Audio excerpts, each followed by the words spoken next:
Become a good student of your own life. It's the information you are most familiar with and feel the strongest about. So make your own life one of your most important studies. And in studying your own life, be sure to study the negative as well as the positive, your failures as well as your successes. Our so-called failures serve us well when they teach us valuable information. They're frequently better teachers than our successes. One of the ways we learn how to do something right is simply by doing it wrong. Doing it wrong is a great school for learning. Now I would suggest that you not take too long. If you've done it wrong for 10 years, I wouldn't suggest another 10. But what a close at hand and emotionally impactful way to learn from your own experiences. When I met Mr. Schoaf, I had been working 6 years. I started when I was 19, and when I met him, I was 25. He said to me, Mr. Rohn, you have been working now for 6 years. How are you doing? I said, not very well. He said, then I suggest you not do that anymore. 6 years is long enough to operate the wrong plan.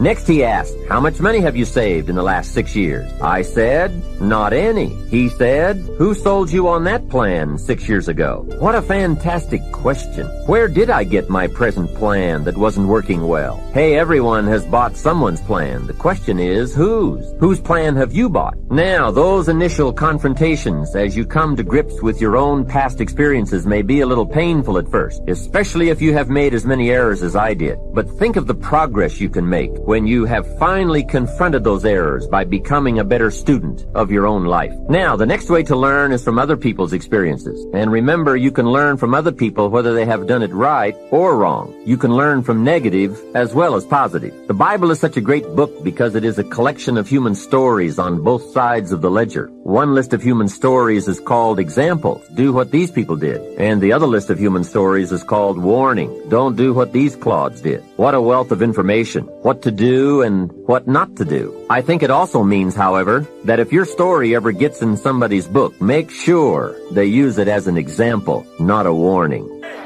He finds his power. It's a wonderful thing to find your power. Give me a double portion of your spirit. And this is something that you should take note of about power. Don't give people power too quickly. The moment they ask for it doesn't mean you ought to give it to them. Sometimes pastors are too nice. People come to you and ask you for stuff, whatever they ask you for, go ahead, bless God, the Lord leading you to do that, go ahead and do it. They're going to wreck your thing, wreck the entire church. You don't give power quickly to people. You don't give the microphone quickly to people. I had a little church, and back then, Praise the Lord was on TV, and it was a big thing, and Jim and Tammy were up there, and they had all them good singers and bright people talking on TV and stuff like that, and I just started my church, and my members was like this, you know, and I said, Lord, how come they got all of those good people up there and those smart, bright people and stuff up there doing what they're doing, and then you just send me just, you know, what you sent me.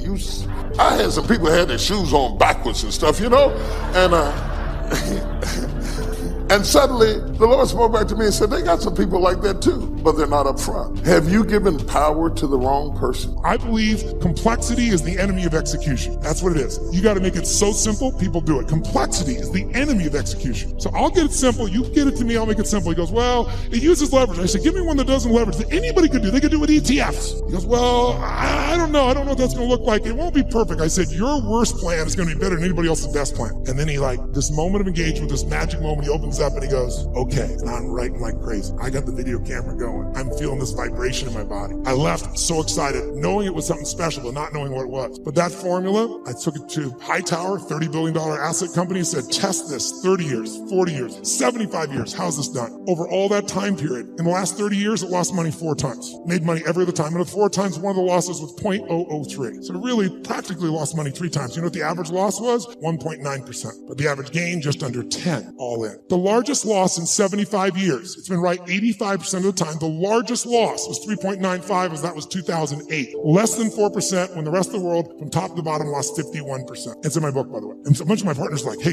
this is a business. Don't put that shit in the book. And I said, you know what? It is a great business. We can help people do it if they want to do it, but it wasn't offered in that spirit. So it's there. I tell you this because I want you to understand with engagement, you can get anything. But engagement, I want you to define it, I want you to experience it. So what's the first thing that allows you to engage somebody? What's the number one thing? Right now, if I said to you, what is it? How many think Mark is a fairly engaging guy without blowing smoke? How many have to say this guy's pretty damn engaging? Say I. What makes him engaging? What makes somebody you find engaging? What makes them engaging to you? What is it about them? Think about it. Say it out loud. What makes somebody engaging? They're positive. What's that? Eye contact makes somebody engaging. She's talking about another level of engagement. I can feel it right now.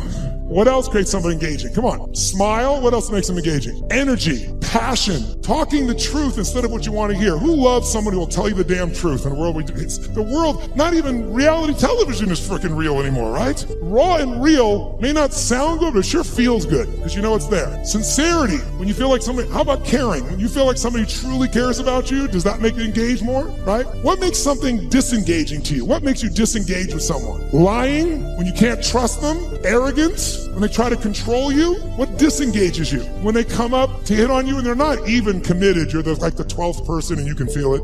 When they're insincere, disengages you. What's that? When the communication or the relationship is one-sided, totally disengages you, doesn't it? Inauthenticity. Whereas authentic does engage you, doesn't it? Right? What's that? Yes, when they're on their phone talking to you while they're also doing something else. How many love this experience? And yet we've made it culturally okay, depending upon what generation you're in. Depends on how your mindset is and where you live in the world, I guess, to some extent. But all the things you said are true. When you feel that someone cares about you, is interested in you, is sincere with you, shares the same interest, is trying to accomplish something, if there's that caring, sincerity, mission, passion, is passion something engages you? Yes or no? And then disengagement's the opposite. But all of them start with one thing that I want to do right now so we can shift this gear, because you've been sitting way too long and so quietly. You've been so nice. But this passive learning has got to end now. I just did it so it wouldn't feel jolting when we began. Now we can step into the real game.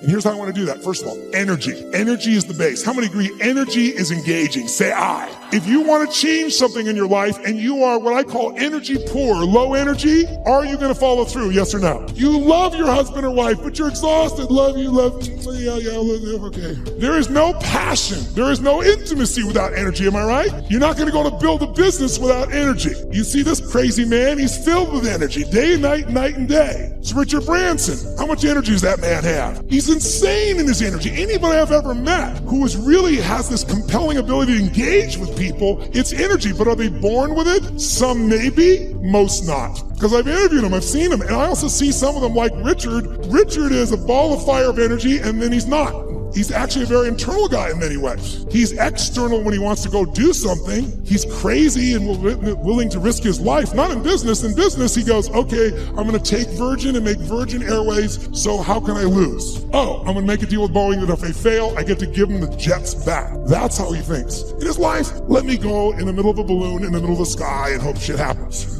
See, the cool thing about me is I ain't got nothing to sell you. I ain't got nothing for you. I'm just going to tell you how you can get to the next level. Now, I've been debating on how I was going to do this, but I thought the best way to go about this is just tell you my story. And in my story, maybe you can see some of yourself. Listen, man, anybody can be successful, but you got to understand something. It's hard. It's hard, man. You can take all the courses you want. It's hard. You can go down there to the church and hold your hands in a prayer circle. When you get through praying, it's going to be hard. You go to school, you can get all the degrees you want. When you get them degrees and you hang them on the wall, if you want to be successful, it's going to be hard. It's hard being successful. That's the first thing you need to understand. Come to these seminars and have these people come out here, talk to you about success and everything. Come out here and they do a nice job of it. But then you go back and think you got it. It's hard. I don't even know the speakers' names, but all these people that's up here, it was hard. That lady had the red dress on. To get to where she at, it's hard. It's hard. Understand that. It's hard, man.